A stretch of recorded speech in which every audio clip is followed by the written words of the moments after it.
Salut, c'est Johan pour touteladomotique.com. Vous connaissez Raspberry Pi et le microcontrôleur Arduino, mais est-ce que vous connaissez le projet OpenPicus? Non? Bah alors je vous laisse regarder la suite.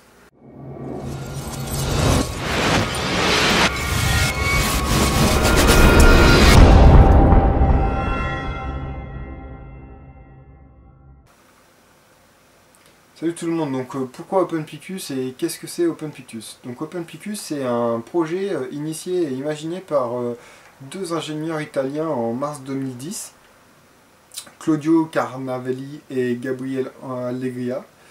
Donc ils ont imaginé ce produit en fait et ils ont voulu faire un système alternatif à l'Arduino en important un élément indispensable qui est la connectivité. Donc si je vous parle de ce projet en fait c'est parce que le microcontrôleur, donc la FlyPort, est complètement taillé pour l'internet des objets et ce qui va permettre de s'intégrer totalement dans la partie domotique de votre maison. Donc c'est pour ça que le projet m'a bien plu et que je tiens à vous le présenter en fait. Si vous voulez avoir un peu plus d'informations, je vous invite à aller sur le blog de Gmedia. Antoine, l'ingénieur de Gmedia, a fait un article avec une genèse complète du projet OpenPicus. Donc OpenPicus c'est quoi? OpenPicus c'est ça. C'est le bordel. Non, je déconne. En fait, il y a plusieurs éléments. Il y a la carte Nest, donc une carte de développement, avec un FlyPort dessus, et toute une série de capteurs que vous pouvez rajouter au fur et à mesure. Je détaillerai un peu plus par la suite. Donc comme je vous faisais voir, OpenPicus c'est un projet complet avec plusieurs éléments qui peuvent s'intégrer dessus, mais en fait c'est décomposé réellement en plusieurs parties.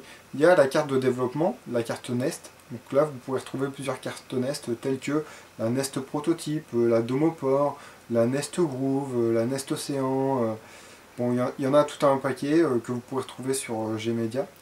Gmedia en l'occurrence m'a prêté la carte Nest Groove.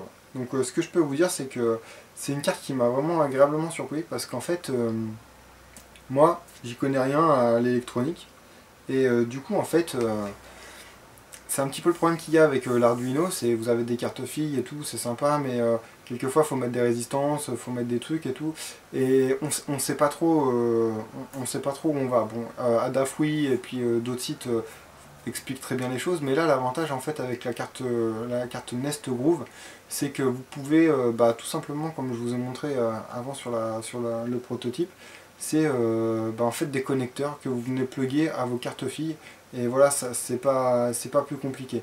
Après il y a un framework qui est mis à disposition par OpenPicus, et du coup vous utilisez ça et il n'y a vraiment pas à se compliquer quoi. Là c'est vraiment du Lego, c'est plug and play, vous mettez dessus, tac tac, et puis vous n'avez plus qu'à coder quoi. Donc libre après à vous, à votre imagination de faire ce que vous voulez.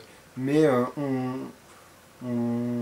fait abstraction de toute la partie conception électronique, à savoir comment ça marche, pourquoi on met ça, et voilà. Donc ça c'est un truc qui m'a vraiment plu en fait.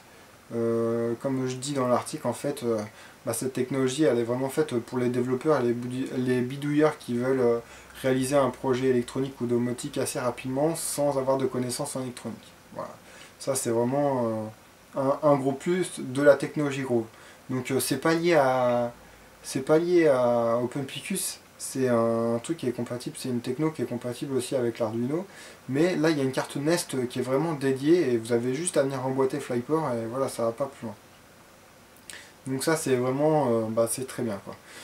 Et il y a le FlyPort. Le FlyPort c'est un module Wi-Fi compact basé sur un processeur PIC 24F J256 GA106 microchip.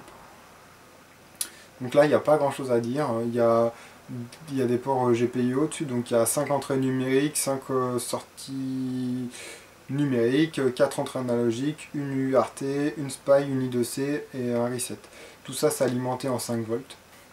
Donc là sur le site de toute la domotique, je vous propose là pendant les 5 jours à suivre, une série de 5 articles qui vont permettre de mettre en place la station météo. Donc ça c'est la station météo, ça va être le projet en fait que je vous ai montré un petit peu avant.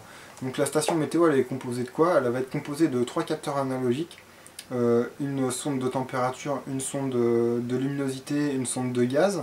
de un capteur digital, c'est un capteur de luminosité, et d'un capteur I2C, c'est un baromètre en fait, là, ça donnera la pression atmosphérique. Et en I2C toujours, on partira sur un affichage avec un écran OLED qui m'a été prêté aussi. Donc là on aura une station météo on ne peut plus banale, avec les différents éléments que vous pouvez retrouver. Avec un affichage sur un écran, ça c'est plutôt pas mal. Et on disait aussi que la particularité du Flyport et donc du projet OpenPQ, c'était de pouvoir connecter les objets. Donc là, on va connecter ces différents capteurs et on va mettre en place un serveur web qui permettra d'être accessible depuis une tablette, un téléphone, un écran d'ordinateur.